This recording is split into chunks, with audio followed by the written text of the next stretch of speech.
Bonsoir, Bonsoir. Bonsoir. Bonsoir. bonsoir à tous et bienvenue à la Cour des Miracles pour ce petit nouveau format spécial Halloween, l'appel de Cthulhu.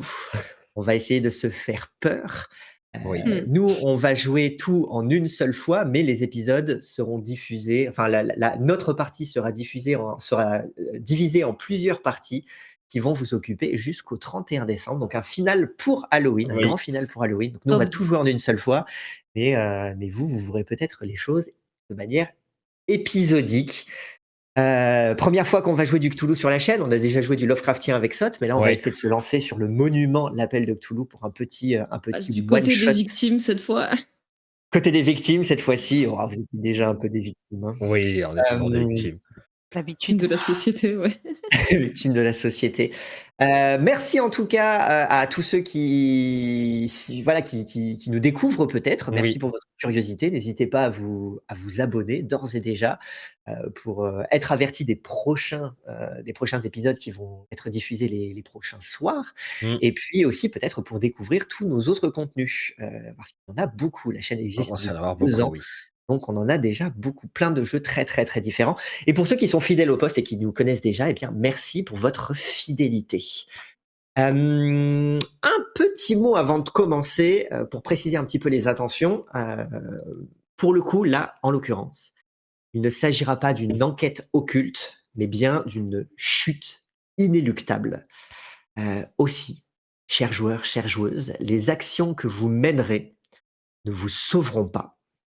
C'est pourquoi nous nous intéresserons surtout à vos réactions, vos sensations, comme une sorte, voyez ça comme une sorte de, témoignage testamentaire, typique de Lovecraft. Pour cette raison, il n'y aura pas de jet de dés, pas de hasard. En effet, la chance ne vous sauvera pas, la chance ne vous sera d'aucun recours. Enfin, Halloween oblige, ceci est un jeu horrifique. Les personnages vont donc passer un mauvais moment. J'espère que Les joueurs ont passé de bons on moments. On espère que espère que tout le les monde spectateurs, eux, passera passeront un un bon bon moment. moment, contrairement à Et nous. donc ça veut dire que puisqu'il s'agit d'un jeu horrifique, joueurs, joueuses, public, vous êtes avertis. Attention. Et puis sur ce, sans peut-être plus attendre, on va vous laisser avec le générique et les sinistres événements qui vont se produire. À À tout de tout de suite. suite.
La Grande Guerre.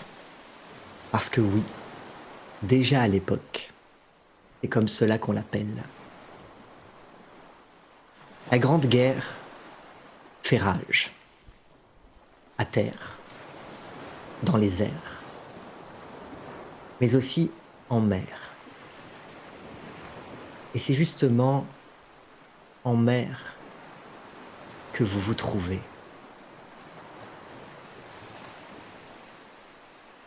Commandant Hermann Richter, lieutenant Hermann Richter,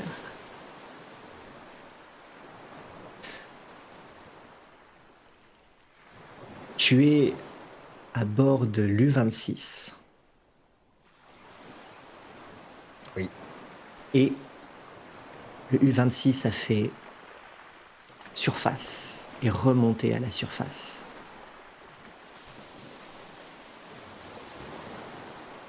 Après qu'on vous ait fait savoir que un canot de sauvetage avait été aperçu. U-26 est remonté à la surface et les marins activent au sommet de la tourelle, observant les horizons gris de cet océan infini et ce qui vient troubler la monotonie du décor, ce canot à bord duquel se trouvent des silhouettes, pour beaucoup avachies, ainsi que deux femmes, Helga Scholz et Greta Keller.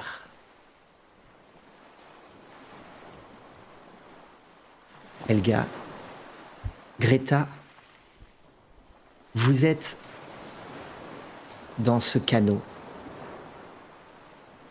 depuis déjà un moment. Et vous venez de voir apparaître peut-être enfin un signe de vie, enfin des individus pour vous rescaper.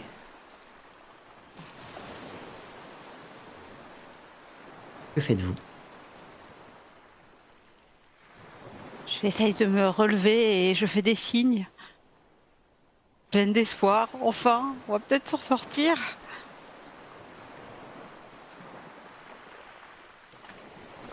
Épuisée, j'attrape un bout des tissus, peut-être une veste ou une chemise sur l'un des cadavres.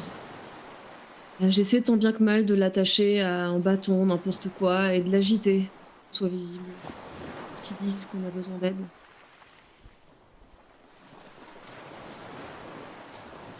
Hermann, lieutenant Richter, le commandant Wagner, capitaine de l'U-26, et au sommet de la tourelle, lui aussi, le regard dur. Il échange avec toi un bref regard, quand bien même il l'évite quelque peu. Et puis, il donne des ordres lapidaires à ses hommes. Faites amener le canot. Et déjà, il prend un porte-voix pour dire ouais, naufragés. Il reste des survivants parmi vous? Juste nous deux. J'ai plus la force de crier. Je lève les mains et je montre en deux pour indiquer.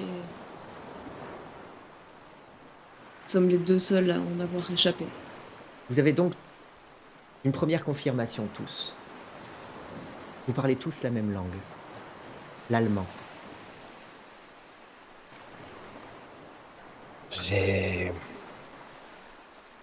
Richter conserve son air austère habituel, bien que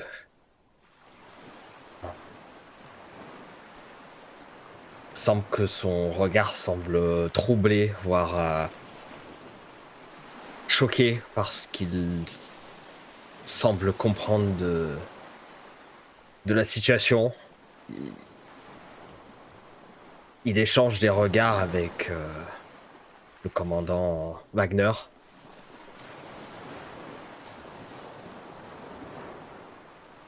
Le commandant Wagner a donné à ses hommes l'ordre de s'aventurer sur la surface de l'U-26 pour pouvoir se rapprocher et essayer d'attirer le canot jusqu'au pont supérieur du U-26, de manière à pouvoir vous permettre, survivante, rescapée, de pouvoir les rejoindre, saisir les perches et grimper sur le pont supérieur. Je regarde la perche d'un air abasourdi en me demandant comment je vais trouver la force de grimper. Je me tends à cette perche, je m'accroche à la perche comme si c'était ma dernière chance. Je n'ai plus la force de crier, de dire merci, j'ai soif. J'ai tellement soif après 2 jours passés dans ce canot avec Greta et les cadavres de mes anciens patients. Je m'agrippe comme je peux, je me laisse peut-être porter par l'eau. Les vêtements sont alourdis, je m'accroche avec l'énergie du désespoir.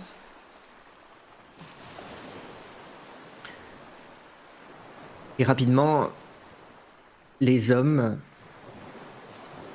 commencent à vous ramener jusqu'à cette tourelle qui sert d'accès d'écoutille vers l'intérieur du sous-marin. Très rapidement, vous apprendrez qu'il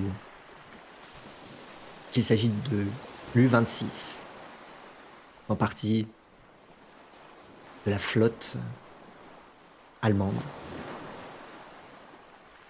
Le capitaine se présente.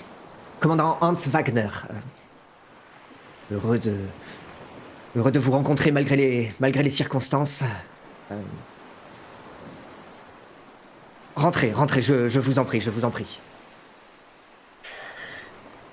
Du coup, je vais rentrer sans rien dire et demander à peine descendu de l'eau.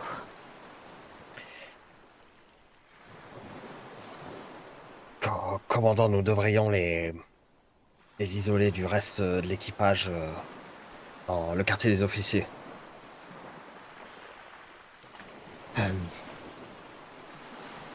Oui. Tu vois que il est déjà en train de descendre quand tu prononces ces mots-là. Et vous pénétrez tous à l'intérieur de l'U-26.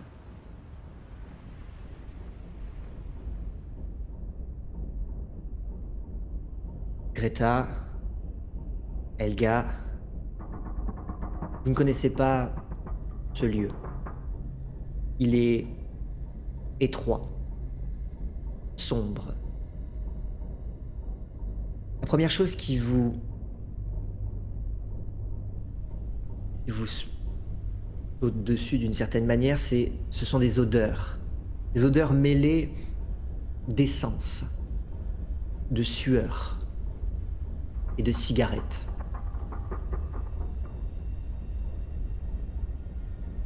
Vous débouchez dans une sorte de salle des commandes. Peut-être la pièce dans laquelle semble s'agglutiner le plus de monde, étant donné la surprise que vous êtes, des rescapés, des femmes au milieu de l'océan. Il n'y a que des hommes, une trentaine. La plupart ont peut-être à peine plus de 20 ans. Mais vous voyez que leurs vêtements sont sales.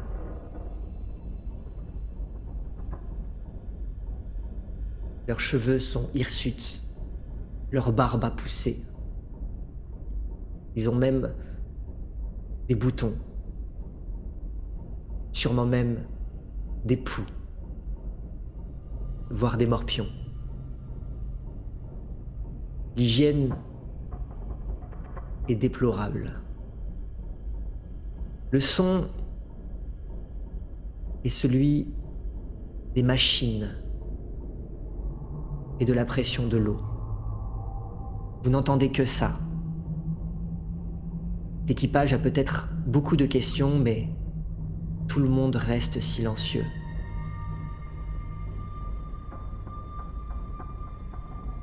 Lieutenant Hermann,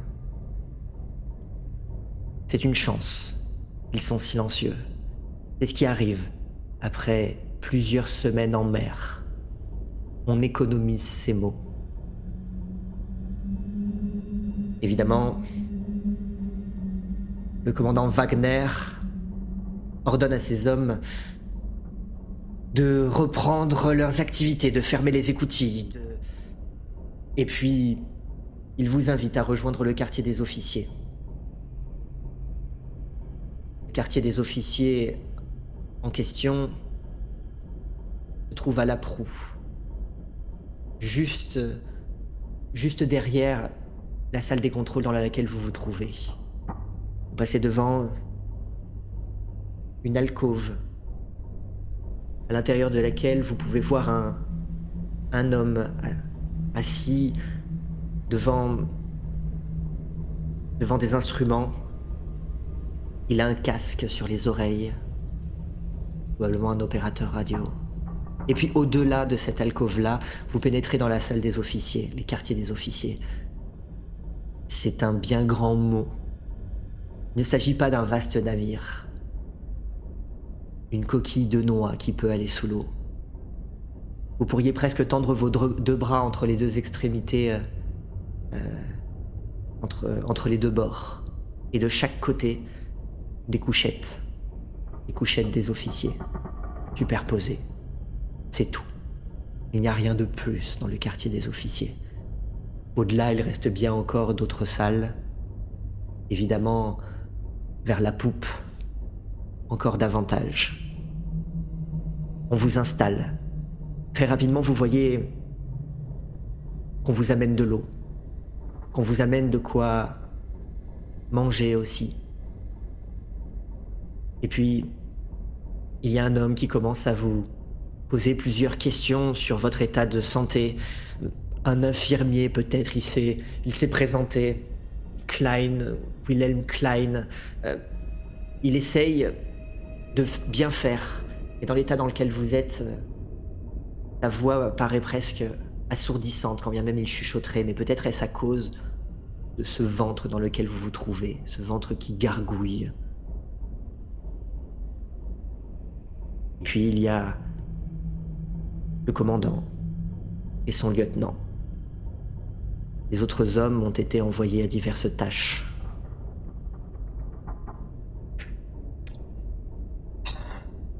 Monsieur Klein, pouvez-vous nous informer de l'état de nos deux passagères, s'il vous plaît? Est-ce que leur vie est en jeu ou... Il vous aura posé quelques questions. Il vous aura demandé l'autorisation de le laisser toucher votre poitrine pour examiner votre cœur, votre dos. Il aura bien utilisé un stéthoscope pour essayer de capter ce qui pouvait l'être, essayer d'examiner vos articulations.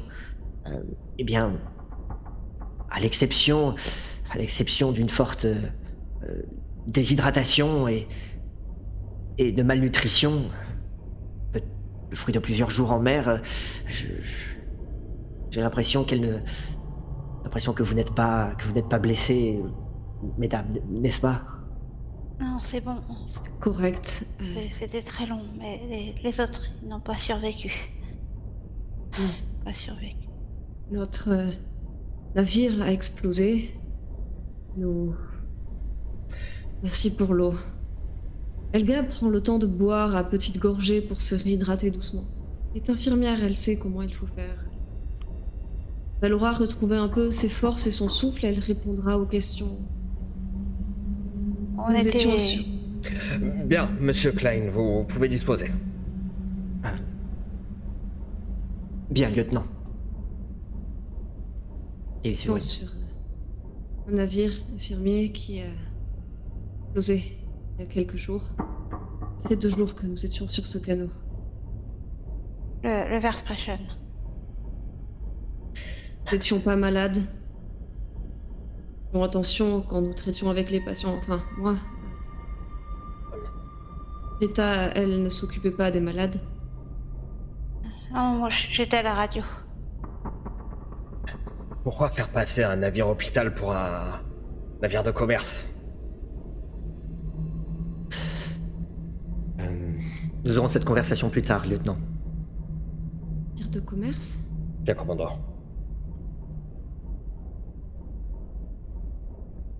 Vous savez quelle est la cause du naufrage? Non. C'est bizarre. Aucun navire ennemi n'avait été repéré par les radars. On sait pas trop. Moi, je ne m'occupais pas de ça. Je m'occupais des patients malades. Ce sont les officiers qui gèrent la navigation et... Euh, Madame... Madame Keller, c'est ça? Oui, Vous avez dit que vous étiez vous-même opératrice radio, c'est cela? oui, mais il n'y a rien eu. Il y a juste tout qui a explosé. Je sais pas. Je sais pas. J'ai juste pu courir vers un canot de sauvetage, c'est tout.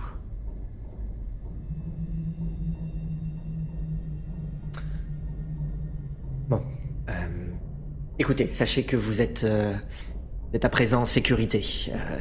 Notre mission n'est normalement pas terminée, mais cela fait déjà plusieurs semaines que nous sommes en mer et nous trouverons un moyen pour vous faire une place à bord jusqu'à ce que nous regagnions les côtes. Ah, merci. Mais pourquoi vous disiez que on se faisait passer pour un navire de commerce?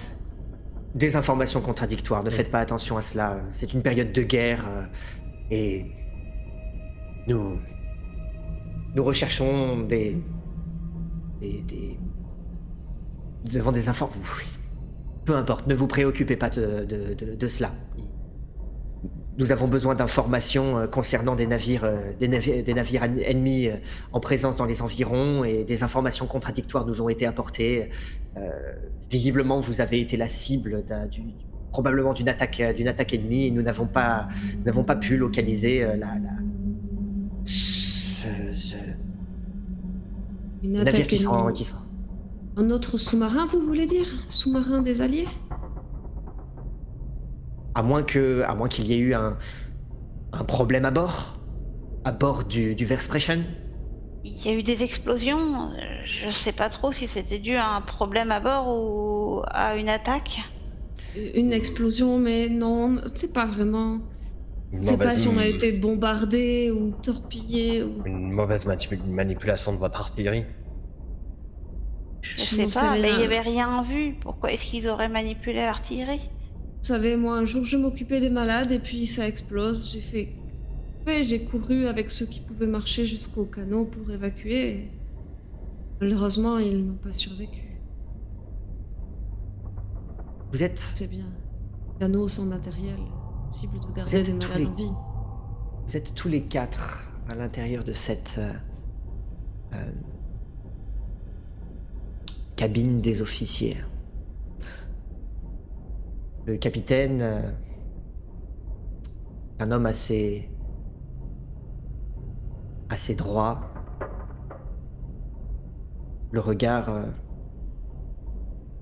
assez sombre. Vous voyez que il y avait peut-être eu une certaine rigueur dans sa tenue et probablement celle de ces hommes au moment d'embarquer, mais qu'après plusieurs semaines en mer, il y a eu du laisser-aller.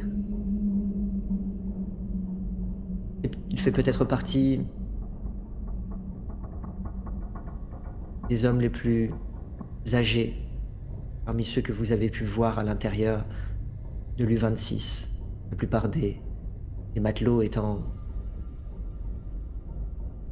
si jeunes. Et vous?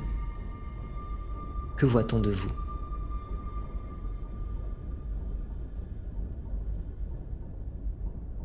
Greta est une jeune femme, peut-être d'une vingtaine d'années à peine. On voit qu'elle a des manières qui ne sont pas du tout raffinées, des cheveux bruns, un visage banal et des mains calleuses. Les mains d'Elga, quant à elle, sont serrées autour d'une petite tasse en étain avec de l'eau, à laquelle elle se raccroche encore comme une bouée de sauvetage. C'est une femme d'une cinquantaine d'années, marquée par la vie. Ses cheveux grisonnants sont noués en un chignon strict. Elle porte un uniforme d'infirmière en lambeaux. Elle a sans doute déchiré pour aider les quelques blessés qui se trouvaient avec eux au bord du canot, victimes de ces explosions, de ces incendies. Ses yeux bleus, froids et tristes regardent dans le vide devant elle, en se demandant pourquoi Dieu les a abandonnés, pourquoi tout ce navire, tous ces malades qui étaient protégés sont partis d'un coup en éclats. Cible. Guerre. Elle ne comprend pas, elle est fatiguée, elle est reconnaissante d'être en vie. Richter, lui, se tient aux côtés du commandant. Un visage carré, une carrure imposante. Il a les cheveux sombres et on semble déceler une pilosité, en tout cas une barbe naissante. Il semble de moins en moins tenir propre, bien que il semblait, il y a quelques mois, avoir une pilosité impeccable.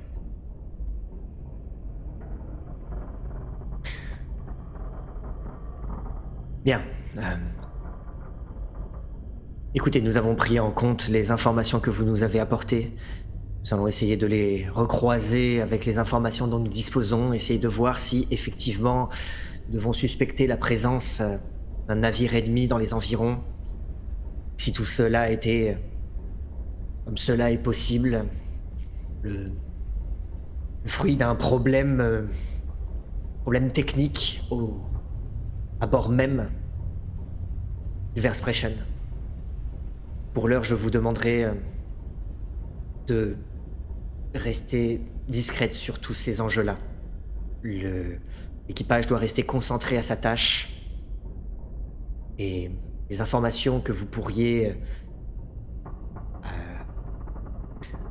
l'annonce du naufrage d'un navire hôpital allemand affecte forcément tous les hommes à bord. Qui sait, peut-être certains ont des proches qui se sont embarqués sur de tels navires. Je vous demanderai donc d'être vigilante dans vos mots, d'éviter d'engager trop avant la conversation avec les matelots. Nous devons garder le cap et rester concentrés. Mais s'ils posent des questions, on leur dit quoi? Écoutez, ce n'est pas leur rôle de poser des questions. D'accord. Si quelque chose nous revient, on le dit à vous ou à votre lieutenant, c'est ça? Oui. S'il vous plaît. De toute façon, il n'y a pas grand-chose que l'on pourrait dire. On ne sait même pas ce qui a causé ces explosions, cet incendie.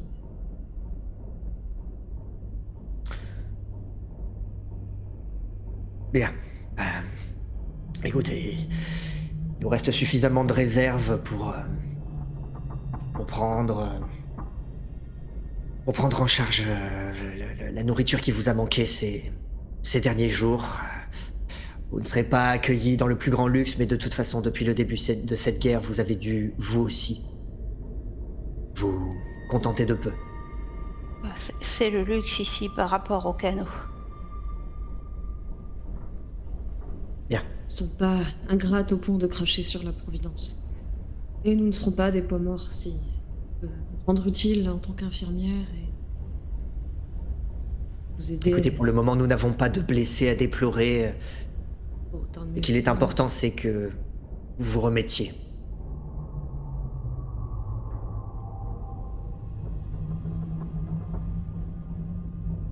Et puis,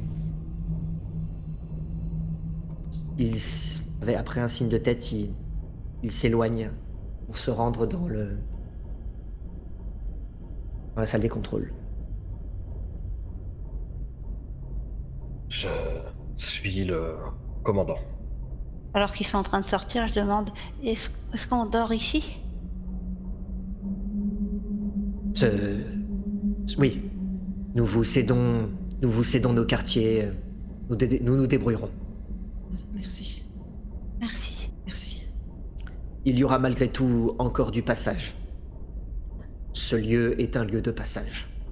Vous voyez, les couchettes se trouvent en fait de part et d'autre d'un couloir qui semble traverser dans toute sa longueur le U26. Pas de problème. On- je ferai pas. Je me ferai discrète. Je veux pas gêner. Et c'est déjà très gentil à vous de nous avoir recueillis. C'est vrai. Merci. De toute façon, épuisés comme nous le sommes, nous dormirions n'importe où, même sur le sol s'il le fallait. Ce ne sera pas nécessaire. Et puis vous voyez que il s'éloigne. Il a des ordres à donner, des ordres à transmettre. Je m'allonge sur une couchette à peine sont-ils partis. Je vais limiter le fait d'avoir pu boire et manger, le fait de se savoir sauvé de la mort lente qui nous attendait sur le canot. Je me laisse tomber d'épuisement. Lieutenant Richter, que fais-tu? Je suis le commandant pour essayer de l'interpeller dans un coin calme. C'est tout l'enjeu. À l'intérieur de l'U26, il n'y a pas de coin calme. Vous êtes forcément à une portée de bras de quelqu'un. Une trentaine d'hommes à l'intérieur d'un lieu si reclus. Et puis, le seul espace que vous pouviez avoir pour vous, que vous partagez évidemment avec d'autres officiers, vous l'avez cédé.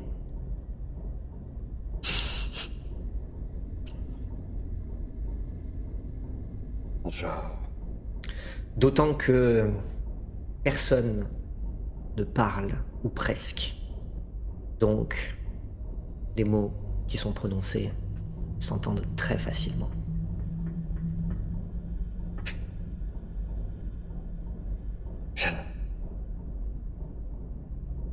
J'essaierai de faire comprendre au commandant Wagner, dans le regard ou le geste, que je ne comprends pas ce qui s'est passé.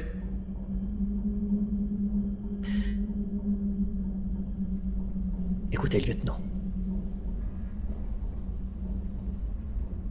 Je crois que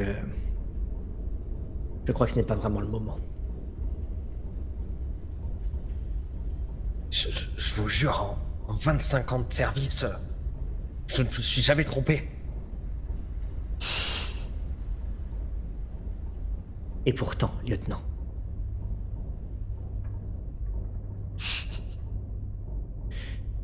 Votre conversation est interrompue par des sons qui viennent de la surface, au sommet de l'écoutille.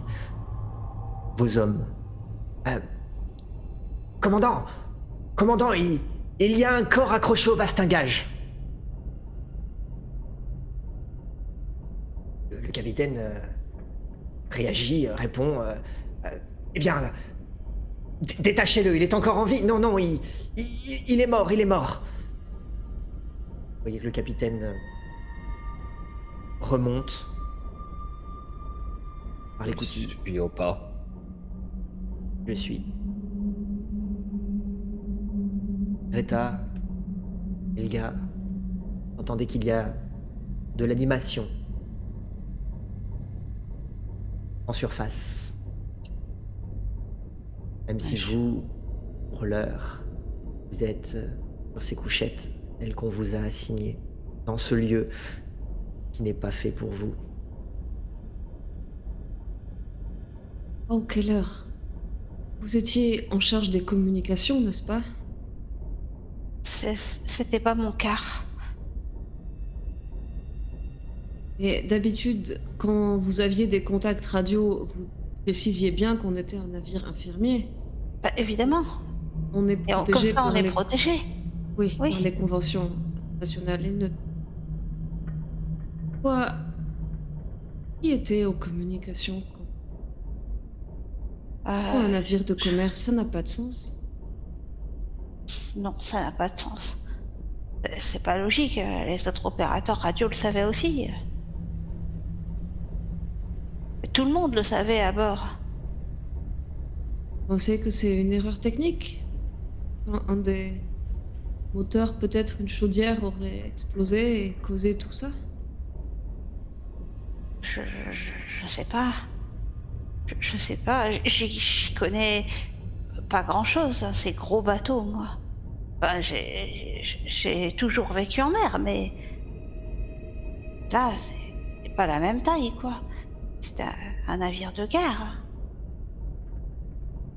Je m'occupais du dispensaire, de l'infirmerie, je donnais les médicaments, changeais les bandages. C'est pas c'est arrivé tellement vite. Il se passe des trucs. Je, attends, je vais me lever. Vous croyez qu'on a le droit de le déranger? Non, mais je vais pas déranger. Je vais pas déranger. Si vous entendez quelque chose, dites-moi. Oui, oui. Te lèves, Beta, et tu sens à quel point tu es encore éprouvé. Cela faisait des jours que tu étais en tension à l'intérieur de ce canot et cela fait seulement quelques minutes que tu relâches enfin tes muscles. Ils ne te portent même pas. Tu retombes, presque aussi immédiatement, sur la banquette. Épuisement. Lieutenant Richter, tu montes à la suite du commandant Wagner le long de l'échelle qui mène jusqu'à l'écoutille, jusqu'à la surface. À peu près au moment où les hommes vous annoncent bah, on vient de détacher le cadavre. Il vient de replonger. Euh, Il était accroché au bastingage. C'est étrange. Il ne tenait à rien d'autre que ses mains. Et puis, c'est comme s'il s'était mis à nager vers les profondeurs quand on l'a détaché.